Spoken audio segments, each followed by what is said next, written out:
पहले तो असलम जमशेदपुरी साहब का शुक्रिया, और इरशाद साहब का और पूरी टीम का, कि आपने एक बिल्कुल नए और मुनफरिद मौजू पर आज का प्रोग्राम रखा।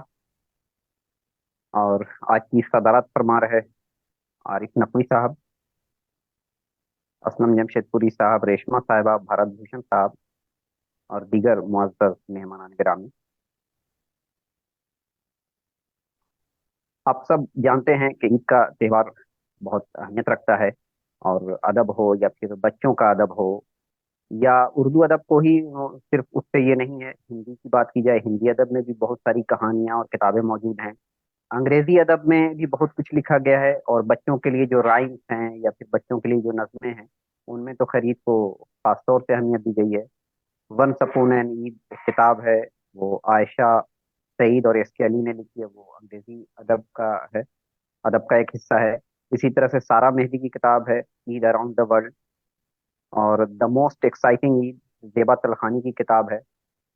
और जहाँ तक उर्दू अदब का मामला है, तो उर्दू में तो खैर ईद को हमेशा लोगों ने, चाहे वो शायर हों अदीब हों, उन्होंने खास तौर से मौजू बनाया है। अफसाने की बात की गई, दो दो अफसाने पढ़े गए, और दोनों अपनी अपनी अलग अहमियत रखते हैं। प्रेमचंद की कहानी ईदगाह, और फिर ईदगाह से वापसी को हम लोगों ने सुना। और ईदगाह महज सिर्फ एक ये नहीं है कि जहाँ मुसलमान जाते हैं और नमाज पढ़ के आ जाते हैं और दुआएं करते हैं, एक दूसरे से गले मिलते हैं, बल्कि ये इस्तारा है। और बहुत कुछ, बहुत गहरा पैगाम है इसके अंदर, कि ईद मनाने का मकसद क्या है। जैसा कि एक साहब अभी अर्ज कर रहे थे कि भाई लोगों से मिलना जुलना तो हो जाता है, लेकिन जो हमारे त्यौहार हैं या जो रस्म रिवाज हैं, खासतौर से हमारा मुल्क कसरत में वहदत पेश करता है। यहाँ रंग बिरंगी है, और चाहे आप किसी भी जात के हों, किसी भी मजहब के हों, या कोई भी आपका अकीदा हो, अ, विश्वास हो, चाहे आप किसी धर्म से हो, लेकिन हम सब एक जो धागा है हमारा, जो एक हमारा जो अपना हमारी जो शनाख्त है, हमारी जो पहचान है, वो है हिंदुस्तानियत, या जो जिसको हम कौमियत भी कहते हैं। शादाब अलीम साहिबा ने भी थोड़ा सा तारुफ पेश किया था, वो सारी चीजें मेरे मजमून में शामिल है। और इत्तेफाक ये है कि मेरा मजमून अभी कुछ दिनों पहले ईद और उर्दू अदब इनकलाब में शाये हुआ था, और जिसे लोगों ने काफी पसंद किया। कई लोगों ने फोन भी किया मुझे। और जाहिर है कि इस मौजू पे बहुत ज्यादा नहीं लिखा गया है। एक वहीद कुरैशी साहब हैं, उन्होंने एक मजमून लिखा था, छोटा सा मुख्तसर सा। और एक दो लोग और हैं जिनके मजामीन मिलते हैं, तो मैंने इसके लिए काफी नज़में ढूंढी, तलाश की, और बहुत सारी चीजें देखी। उसके बाद ये छोटा सा एक मजमून मैंने तैयार किया था। तो मैं बहुत ज्यादा तो नहीं, कुछ हिस्सा इसका पढ़ देता हूँ, ताकि आपको एक तस्वीर नजर आ जाएगी उर्दू अदब के हवाले से। हम सब जानते हैं कि हमारा जो मुल्क है वो, अ, यहाँ हमारे मुल्क में सदियों से किस्म किस्म के लोग इत्तेहाद इत्तेफाक के साथ रहते आ रहे हैं। यहाँ की जबानें, बोलियां, रस्म रिवाज, तौर तरीके, रहन सहन, तरीका इबादत अलग अलग हैं, लेकिन हम सब हिंदुस्तानियत या कौमियत के एक धागे से जुड़े हुए हैं। और इसीलिए सारी दुनिया में हमारे मुल्क को, हमारे देश को इज्जत और एहतराम से देखा जाता है।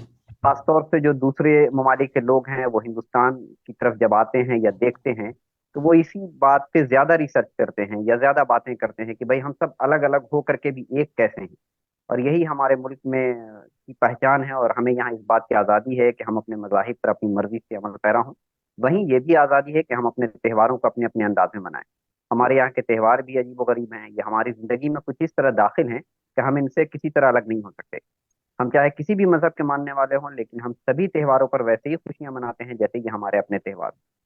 मुसलमानों का त्यौहार ईद भी इसी किस्म का है। ये कहने को तो मुसलमानों से मंसूब है, लेकिन हकीकत ये है कि इस त्यौहार में दूसरे मजाहिब के लोग भी बढ़ चढ़ कर हिस्सा लेते हैं, मुसलमानों को मुबारकबाद देते हैं, उनके घर जाते हैं। इसी तरह होली हो, दिवाली हो, उस पर मुसलमान अपने हिंदू भाइयों के साथ खुशियां शेयर करते हैं, साझा करते हैं।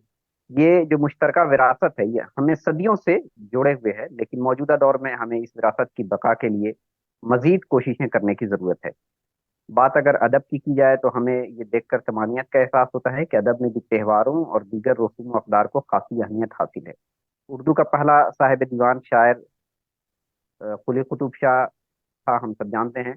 मुहर्रम में वो मातमी लिबास पहनकर मसीहा पढ़ा करता था। इसी तरह से दिवाली और दशहरे पर भी वो, उसकी शायरी मिल जाती है, और उसमें भी वो हिस्सा लेता था, जोश व खरोश से जाता था जलसे जुलूसों में। उसकी एक नज्म बहुत मशहूर है, ईद रमजान। और उसमें उसने लिखा है, 30 दिन का हमारा जो रोजा होता है उसको उसने लिखा है कि 30 दिन की खुमारी तोड़न के बातें मुझ कौन कम कम न करतूं दम दम भर भर दे जाम साकी। जाहिर दिया था भवन दिन बदनाम हो रहा हूँ प्याले पिला परम पर नेक नाम साकी। इसी तरह से शाह मुबारक आबरू, मुस्तफी, हातिम, नजीर, वली दखनी, मीर, बहादुर शाह जफर, गालिब,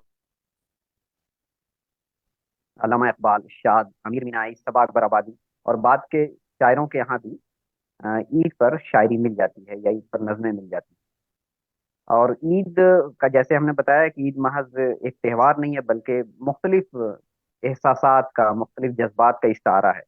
कि भाई चांद रात की अलग अपनी अहमियत है। मेहंदी ऐसे औरतें खवातीन लगाती हैं आम दिनों पे, लेकिन ईद में चांद रात को मेहंदी लगाने का अलग वो है कि भाई वो उसको लगाना है और बहुत उसकी खास तौर से लोग इंतजार करते हैं। चांद रात को घूमने का अलग एक ये है। ईद का इस्तकबाल करते हैं लोग। महबूब से दूरी, हिजरो विसाल का किस्से, 30 रोजों के बाद ईद की खुशियां, गरीबों की ईद, या फिर जो वतन से दूर हैं, जो मुल्क से बाहर कमाने के लिए या पढ़ने के लिए या किसी और वजह से हैं, उनकी इन ये सारी चीजें हमारे यहाँ अदब में मौजूद हैं।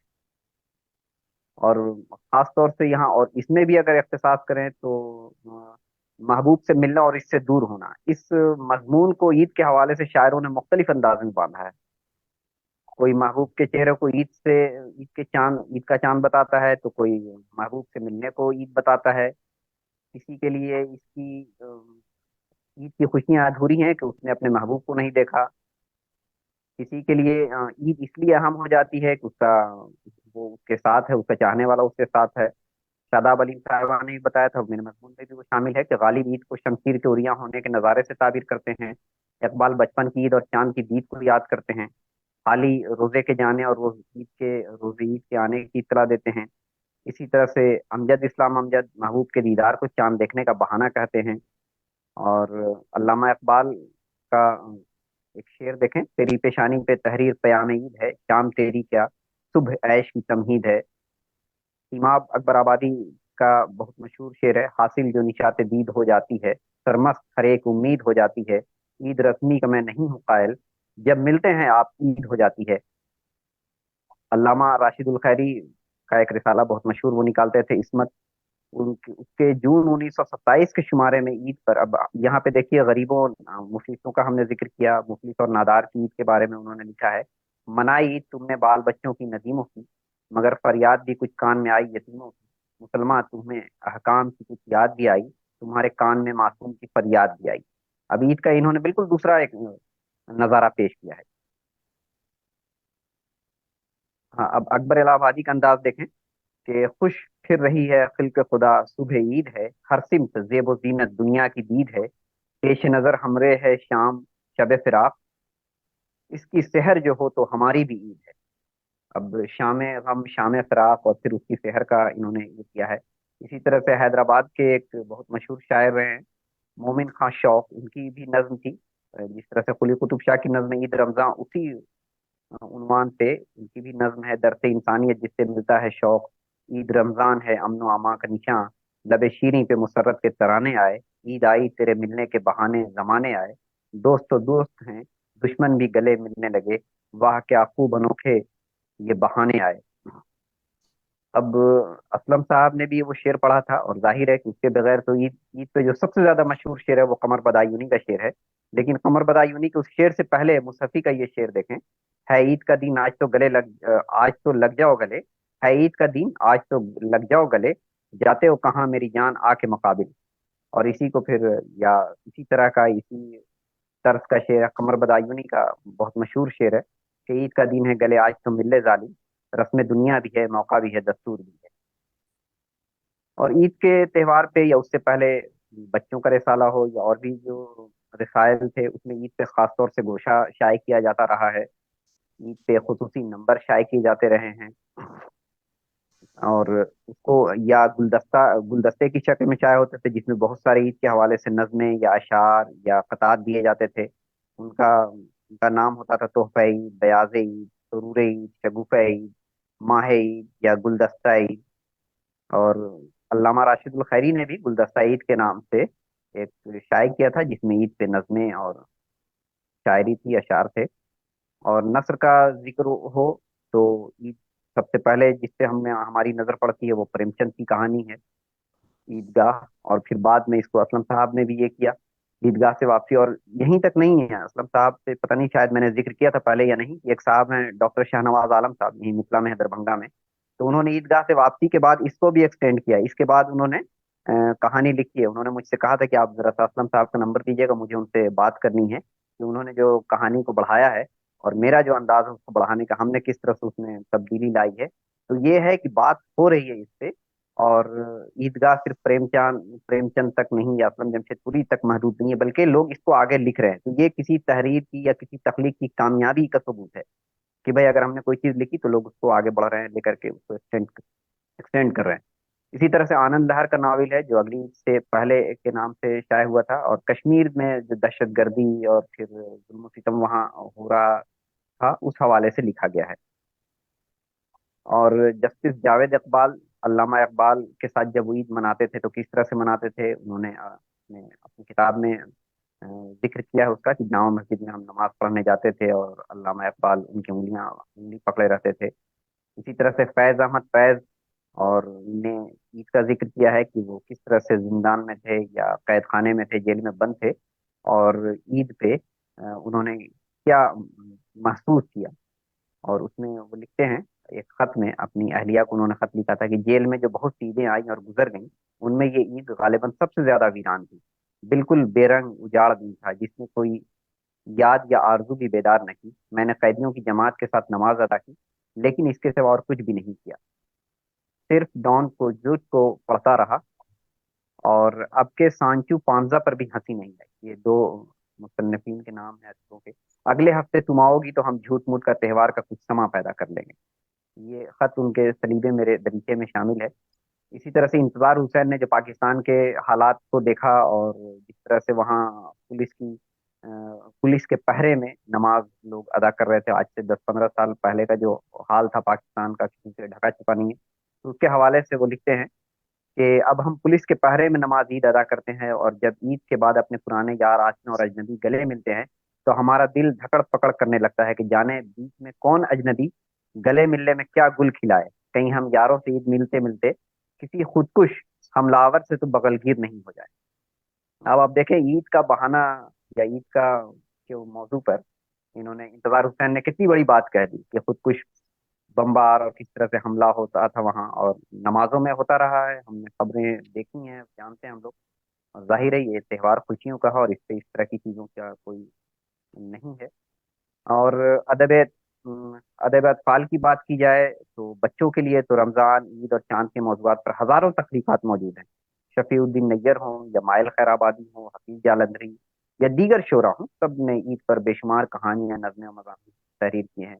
आज के दौर में बच्चों के लिए लिखने वालों में बहुत सारे लोग हैं जिनकी ईद पे नज़में हैं। सिराज अजीम साहब हैं, उन्होंने ईद के हवाले से कई कहानियां लिखी हैं, और उनका ईद पे ही एक कहानियों का मजमुआ भी है। तो शायरों और अदीबों ने ये किया है। ये और यही नहीं है, बल्कि ईद पे जहाँ हम एक दूसरे को मुबारकबाद देते हैं, अ, और बच्चों के लिए तो खास तौर से भाई ईद और चांद रात बहुत ज्यादा पॉपुलर रही है, अहमियत रखती है। लेकिन अब धीरे धीरे जाहिर है त्योहार का जो क्रेज था या जिस तरह से पहले के दिनों में था, वो सब अब टेक्नोलॉजी या हम कह सकते हैं तरक्की या वो सब कहीं ना कहीं खोता जा रहा है। अब उसमें जरूरत हम सब के लिए ये है कि हम अपने बच्चों को या किसी को भी, चाहे हम किसी भी मजहब से हों, बताएं उन्हें कि क्या है। जैसे अभी अभी से 10 मिनट पहले मैं आपको बताऊं, मेरे बच्चे ने भी पूछा कि रामनवमी क्या है, किस लिए मनाया जाता है। तो मैंने कहा कि अभी हम तुमको 20-25 मिनट रुक जाओ, एक प्रोग्राम में है, उसके बाद हम बताते हैं कि क्यों मनाया जाता है या क्या है। तो ये मेरा ख्याल है हर घर में बच्चों में एक क्यूरियोसिटी होती है। लेकिन हम लोग चाहे किसी भी वजह से हो कि एक दायरे में कैद होते जा रहे हैं, तो ये नहीं होना चाहिए। और हमारे मुल्क की पहचान इसी में है कि हम अपने मजहब के साथ साथ दूसरे मजाहिब को जानें, समझें, उसके मैसेज को जानें। कोई भी जो मजहब है या दीन है वो गलत मैसेज कभी नहीं देता। हम बताएं उनको, जो अच्छी चीजें बताएं, और जो मुख्तलिफ रसूम रही हैं, रिवाज रहे हैं, उनके बारे में उन्हें थोड़ी बहुत मालूमात जरूर दें। अब ईद के हवाले से जब बात करेंगे तो ईद पे जो सेवैयाँ हैं का एक अलग ये है कि भाई कुछ लोग कहते हैं कि हम आपके यहाँ दूसरे, खासतौर से दूसरे मजाहिब के लोग, भाई सेवई खाना है ईद के दिन, हम इसलिए आपके यहाँ आते हैं। एक अलग ये है। और सेवई का जो है वो कहीं ना कहीं ईद, सेवई का जो लफ्ज है या जो ये जो डिश है वो ईद से जुड़ी हुई है। इसी तरह से मेहंदी की डिजाइन हो, कशीदाकारी हो, कशीदाकारी तो अब लोग जानते भी नहीं होंगे, बहुत सारे जो नए अब ये हैं। कशीदाकारी क्या होती थी, कपड़े पे कैसे डिजाइन लोग बनाते थे, तकिए पे या फिर रुमाल पे।